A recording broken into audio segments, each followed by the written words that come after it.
नमस्कार, आप देख रहे हैं द डेली हिंदुस्तान। जी हाँ, मेरे साथ कुछ आप झंडे देख रहे हैं पाकिस्तान के, और एक अफरा तफरी का माहौल से मलेशिया के अंदर जब बना तब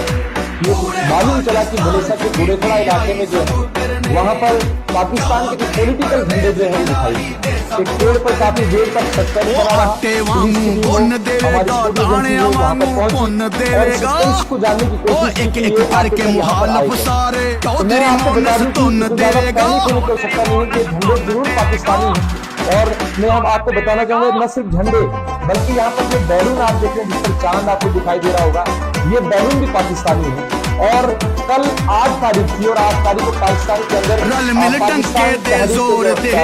पार्टी उसके द्वारा ब्लैक डे बनाया गया। कुछ मतभेद वहाँ पे सरकारों में चले, काफी देर से वहाँ पे प्रोटेस्ट जरूर एक ऐसी चीज है क्योंकि पाकिस्तान की कोई भी चीज हिंदुस्तान में दिखाई देती है सस्पेंस बनता है, क्योंकि पाकिस्तान और हिंदुस्तान के रिलेशन अच्छे नहीं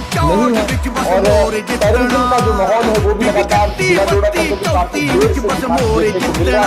और इसकी वजह से सस्पेंस जो है ज्यादा बढ़ गया। हमने भी इस पर खबर की थी और अभी हम यहाँ पर पहुंचे हैं। हमारे साथ यहाँ पे चौकी अफसर हैं, जवान आप देख रहे हैं, इनके द्वारा इसे वहाँ से बरामद किया गया। बहुत सारे गुब्बारे भी हैं जिसे बैलून कहते हैं, वो टूटे और इसमें कुछ क्लियरिटी मैं आपको करना चाहूंगा। ये यहाँ पर जो 64 और 32 लिखा है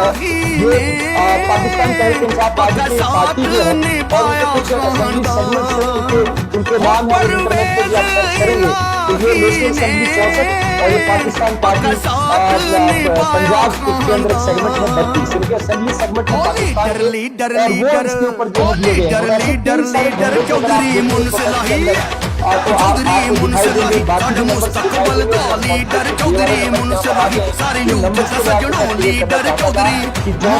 जो दिए गए हैं पाकिस्तान के हैं। और पाकिस्तान तहरीक इंसाफ पार्टी द्वारा ये प्रोटेस्ट हुआ था, जो इमरान खान है उनकी पार्टी है, जो पाकिस्तान के अंदर जो वहाँ के प्रधानमंत्री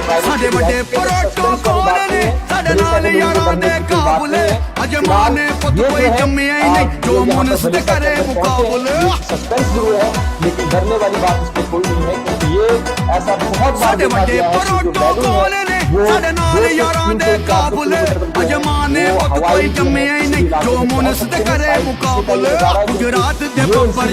वो आज और कल की डेट में सिर्फ यहाँ पर नहीं हुआ है, बहुत सारी जगहों पर ऐसी वारदात आप कह सकते हैं वहाँ पर भी बैलून